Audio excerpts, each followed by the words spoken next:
कहानी नई नील रक्षक आर्या की। सालों बीत गए।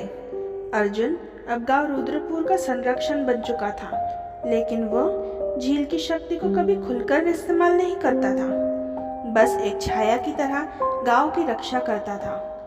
अर्जुन अब एक सन्यासी जैसा जीवन जी रहा था, लेकिन उसकी नज़र हमेशा झील पर बनी रहती थी। लेकिन उस दिन सब कुछ बदल गया जब झील फिर से एक बार नीली रोशनी निकली और एक छोटी सी लड़की उसके पास खेल रही थी। कहानी ने एक नया मोड़ ले लिया। उस छोटी लड़की का नाम था आर्या। वो गांव की एक अनाथ लड़की थी जो बचपन से झील के पास खेलती थी। उसे कभी अंदाजा नहीं था कि एक दिन वो खुद इस रहस्य का हिस्सा बन जाएगी। जिस दिन झील से नीली रोशनी निकली, आर्या के हाथ अपने आप झील की तरफ खींचने लगे, जैसे कोई शक्ति उसे पहचान रही हो।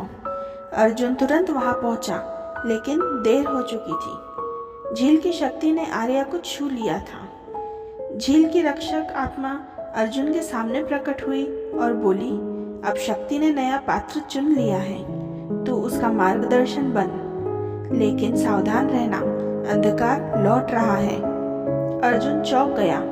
उसे लगा था सब खत्म हो चुका है, लेकिन सालों पहले जिस काली जादूगरनी को अर्जुन की मां ने हराया था, उसकी आत्मा कभी नष्ट नहीं हुई थी।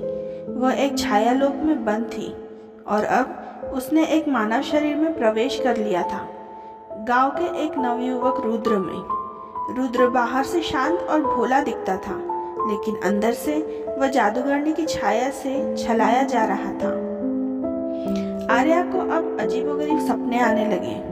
एक नीला मंदिर, उड़ती हुई किताबें और अर्जुन की माँ का एक संदेश। एक रात अर्जुन ने आर्या को सच बताया, तू सिर्फ एक लड़की नहीं है, तू उस शक्ति का अगला रूप है जिसे नील देवी की आत्मा कहते हैं। आर्या के अंदर धीरे धीरे शक्ति जाग उठी। अब वो हवा को हिला सकती थी, पानी से बात कर सकती थी और पेड़ों की आवाज सुन सकती थी। रुद्र, जिसमें अब जादूगरनी की आत्मा थी, उसने गांव के पास एक पुरानी गुफा में छाया लोक का द्वार खोल दिया।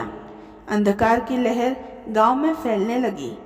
पेड़ सूखने लगे, जानवर घबराने लगे, लोग बीमार पड़ने लगे। गांव एक बार फिर संकट में था। अर्जुन ने आर्या को तैयार किया। उसे पुराना नीलम मंत्र सिखाया जो शक्ति को नियंत्रित करने का एकमात्र तरीका था। एक तूफानी रात आर्या और अर्जुन गुफा की तरफ निकले। रास्ते में रुद्र ने उन पर अंधकार के जीवों से हमला करवाया। अर्जुन उन्हें रोकता रहा, लेकिन आर्या सीधा रुद्र के सामने पहुंच गई। वहां एक विचारों और जादू का युद्ध शुरू हुआ।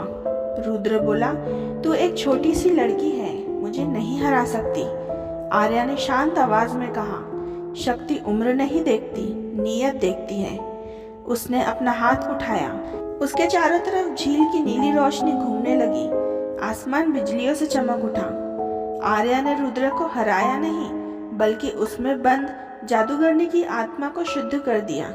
अंधकार रोशनी में बदल गया। गुफा अपने आप बंद हो गई। छाया लोक ने कसम खाई कि अब कभी ना खुलेगी। अब आर्या बनी नील रक्षक, अर्जुन की उत्तराधिकारी। अर्जुन ने कहा, अब मेरा काम पूरा हुआ, आगे तू देखभाल करेगी। और अब आर्या नील रक्षक बनके गांव की रक्षा करती थी। अगर कहानी पसंद आई हो तो लाइक, शेयर और सब्सक्राइब कीजिए और बेल आइकॉन को प्रेस कीजिए।